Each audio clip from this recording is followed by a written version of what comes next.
Have you ever dreamed of traveling the world but wondered, will I feel welcome there? Well, you're not alone. Today, we're diving into the countries where Black travelers say, yes, I felt seen, safe, and celebrated. From hidden gems to surprising favorites, this isn't just about vacation. This is about vibes, belonging, and joy. So if you're planning your next adventure, or even just daydreaming, don't go anywhere. This list might just change where you book your next flight. Today, I'm jumping in to share my top 6 countries where Black travelers feel welcomed. Inspired by Glow from the blog Abroad, who dropped a great video on her top 5, I wanted to throw in my picks from my own travels. But first, a quick note, I'm African American, and my experiences might not be the same as someone from, say, Ethiopia or the UK. My American accent opens some doors that others might not get, and I've only spent a few months in each of these places. Not enough to speak on everything, but just enough to share what I felt. Number 6. The Philippines. This was only the 3rd country I visited on my grown-up gap year, and let me tell you, they rolled out the red carpet. Now, traveling in Southeast Asia while Black can come with some challenges, like people wanting to take your picture or touch your hair. But in the Philippines, I barely experienced that. I hit 4 islands, including Luzon, where Manila is. Hot tip, maybe skip the city. We'll talk about that another day.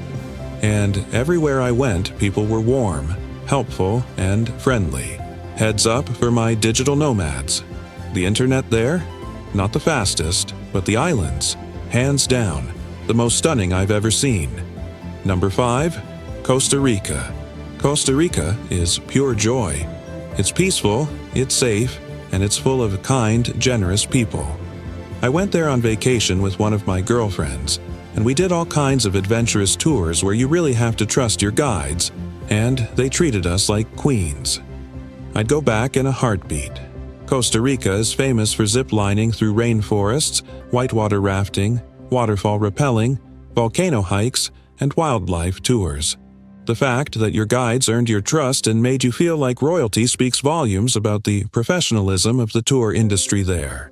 It's also one of the safest and most accommodating destinations for women traveling alone or in small groups in Latin America. Rainforests, cloud forests, beaches on both the Pacific and Caribbean coasts, and volcanic hot springs.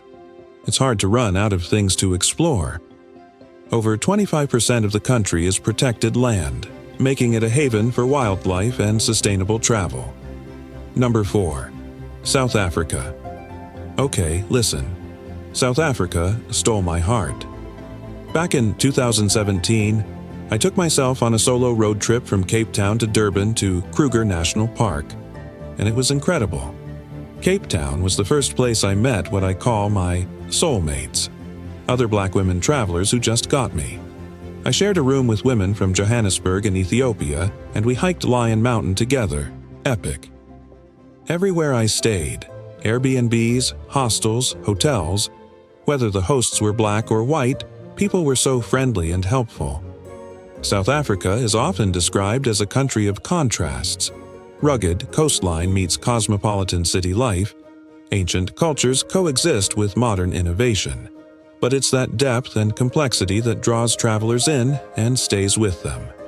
Meeting your soulmates in Cape Town highlights something many solo travelers report. The city is a magnet for curious, open-hearted, purpose-driven people. Lion's Head is not an easy climb, especially in the heat, but it rewards you with 360-degree views of Table Mountain, Camps Bay, and the Atlantic Ocean. And yes, take the group pics on your phone. Always lesson learned. Number 3. Portugal, the hidden gem. You'll want to move to, let me tell you, Portugal is my favorite. If I ever settle down somewhere long-term, this is the spot. I didn't rank it higher only because I haven't spent as much time there, but y'all, even in just 3 weeks, Portugal had me ready to pack my bags and stay forever. It was my last stop on my grown-up gap year, and yep, I was broke. Like eating on a budget, broke. Still, I visited 4 towns and every single one had great food, chill beaches, perfect weather, and kind people. Here's something cool. People spoke Portuguese to me automatically. They didn't switch to English. That meant I blended in. I wasn't treated like a tourist. I was just a person. And that feels amazing. Portugal. Golden beaches, ancient streets, world-class wine, and a quality of life that's hard to beat. It's no wonder this small country has quietly become one of the most desirable places to live in Europe. First off, the weather. Portugal gets over 300 days of sunshine a year, especially in the southern region of the Algarve. Winters are mild, summers are warm and dry. It's like living in a postcard. And if you're thinking long-term, Portugal makes it easy. The D7 visa is perfect for retirees and passive income earners. The digital nomad visa caters to remote workers. Plus, you can apply for citizenship after just 5 years of legal residency. Portugal consistently ranks high for safety, healthcare, and quality of life. Crime rates are low, the healthcare system is strong, and the pace of life is calm and enjoyable. Number 2. Vietnam, the wild card. You might fall in love with. Okay, I know this one might stir the pot. Vietnam is a love it or hate it destination. Some folks struggle there, but me? I had a blast. Here's the tea. A lot of travelers, especially non-black ones, say they get ripped off in Vietnam. Locals versus tourist pricing, that whole thing. But as a black traveler, I felt like I was in this middle zone. I didn't get the local price, sure, but I wasn't getting charged like I was some rich Aussie either. One time, a guy tried to charge me 10x the price for a banh mi. We ended up in a yelling match. He didn't speak English, I didn't speak Vietnamese, but somehow we worked it out. And y'all, that sandwich? Still one of the best I've ever had. And yeah, people stared. Because I'm tall, I'm black, I stand out. But it never felt threatening. No touching, no weird energy. I never had a don't want to leave my room kind of day like I've had elsewhere. Also, my Tinder was poppin' in Vietnam. Lots of expats, lots of travelers, it was a vibe. Number 1. Mexico, the total package for long-term living. You might be thinking, Mexico? That's not exotic. But Mexico is the real deal. It's easy, it's welcoming, and it has everything. Culture, food, sunshine, and people who truly care. I house sat there for 6 months, mostly around Guadalajara and Lake Chapala. There's a huge expat community which made it super easy to find house-sitting gigs. When I got sick, my Airbnb host, Julio, took care of me like family. People were so kind, even with my beginner Spanish, I always managed. And many folks in the tourist area spoke English, so getting around was a breeze. Oh, and Americans?